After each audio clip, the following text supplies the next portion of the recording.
आपल्या परिसरातील दिवसभरातील ताज्या घडामोडी।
ईशा जी, आपके हस्बैंड आपकी वॉशिंग को 10 में से कितने मार्क्स देंगे? जाने दीजिए ना। अरे घबराइए मत। सॉरी। काश मैं महंगी टिकिया ले पाती। नई फेना सुपर वॉश टिकिया आजमाइए। बेहतरीन झाग, कोमल हाथ, रोज और चंदन, सुपर चमक। महंगी टिकिया जैसी धुलाई नहीं फेना सुपर वॉश टिकिया में समाई। फेना ही लेना। फेना। मी आहे सर संभाजीनगरमध्ये आपल्या सोबत आहे अध्यक्ष कदम साहेब, काय सांगा सर?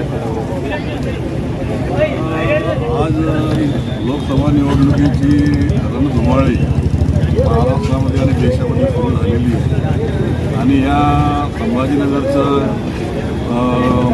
लोकसभा उमेदवारीचं तिकीट संदीपान भुमरे पालकमंत्री संभाजीनगरचे यांना देण्यात आलेले आहे आणि हे तिकीट दिल्याच्या नंतर एक प्रचंड उत्साह सगळ्या जनतेमध्ये आणि कार्यकर्त्यांमध्ये आहे आणि म्हणून आज रिपब्लिकन पार्टी ऑफ इंडियाच्या वतीनं रिपब्लिकन पार्टी ऑफ इंडियाच्या प्रमुख कार्यकर्त्यांचा मेळावा आज संभाजीनगर या ठिकाणी घेण्यात आला आणि या मेळाव्यामधून संभाजीनगरचा खासदार RPI ठरवणार अशी भूमिका आज मेळाव्यामध्ये या ठिकाणी कार्यकर्त्यांनी मांडली। या ठिकाणी संभाजीनगरमध्ये मेळावा घेत असताना अनेक कार्यकर्त्यांनी आपल्या भावना या ठिकाणी व्यक्त केल्या आणि गेल्या 20 वर्षामध्ये या संभाजीनगरचं वाटोळं करण्याचं काम पूर्वीच्या खासदारांनी या ठिकाणी केलं आणि म्हणून आज जनतेचा विश्वास हा पूर्वीच्या लोकांना मुळीच राहिलेला नाही आहे। विरोधकावर जनतेचा मुळीच विश्वास या ठिकाणी नाही आहे।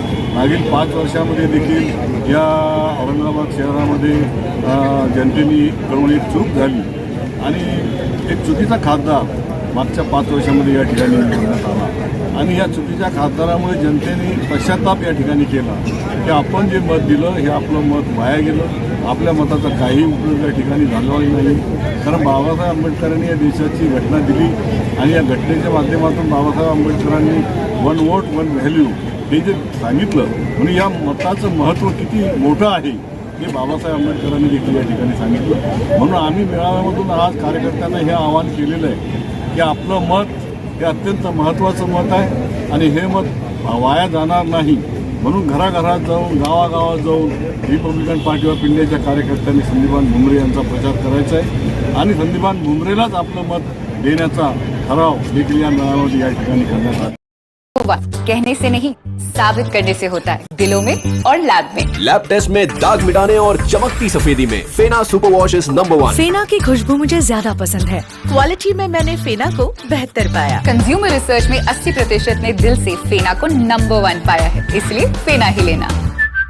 आणि म्हणून मेळाव्याच्या माध्यमातून आपले जे काही जनतेचे प्रश्न आहेत हे जनतेचे प्रश्न सोडवण्याचं काम पुढच्या काळामध्ये संदीपान भुमरे यांनी या ठिकाणी ठरवलेलं आहे।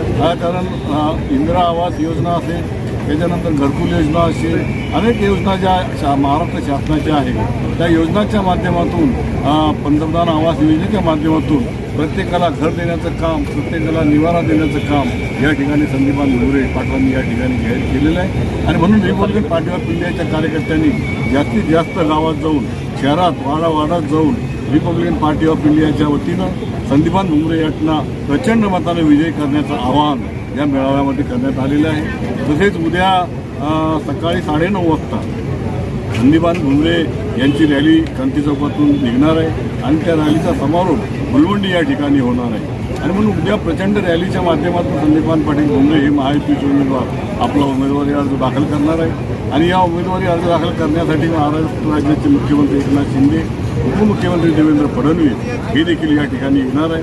म्हणून कार्यकर्त्यांनी या रॅलीमध्ये देखील मोठ्या संख्येनं उपस्थित राहावं असं आवाहन देखील या मेळाव्याच्या माध्यमातून या ठिकाणी करण्यात आले. दादा, एक प्रश्न आणखी होता की बाबासाहेबांनी कामगारांसाठी जे काही घटनेमध्ये तरतूद केलेली होती, तर सध्याचं सरकार त्याच्यामध्ये फार मोठ्या प्रमाणात बदल करत आहे. आपण एक फार मोठे कामगार नेते पण आहात, तर सध्याच्या निवडणुकीमध्ये आपल्या पक्षातर्फे कामगारांसाठी काय धोरण राहणार आहे? कामगारांसाठी आमची नेहमी भूमिका ही कामगारांच्या समर्थनार्थ राहिलेली आहे. कामगाराच्या बाजूला आमची भूमिका राहिलेली आहे आणि म्हणून कामगारांना न्याय मिळाला पाहिजे म्हणून रिपब्लिकन पार्टी ऑफ इंडियाच्या वतीनं आम्ही निश्चितपणानं प्रयत्न करणार आहोत. परवा आठवले साहेब औरंगाबादमध्ये आले होते आणि त्यावेळी देखील आम्ही ही चर्चा केली की खाजगीकरणाचं जे धोरण महाराष्ट्रामध्ये अवलंबिलं जाणार आहे, त्या खाजगीकरणाच्या धोरणाला रिपब्लिकन पार्टी ऑफ इंडियाचा पूर्ण विरोध आहे. आम्ही महायुतीमध्ये असलो आणि सरकारमध्ये जरी असलो तरी कामगारांच्या प्रश्नासाठी लढा देण्याचं काम आम्ही निश्चितपणाने या ठिकाणी पुढे करणार आहोत. आणि म्हणून कॉन्ट्रॅक्ट पद्धती जी आहे, ही कॉन्ट्रॅक्ट पद्धती जी सुरू झाली आहे, ही कॉन्ट्रॅक्ट पद्धती देखील रद्द झाली पाहिजे ही आमच्या पक्षाची प्रमुख मागणी आहे.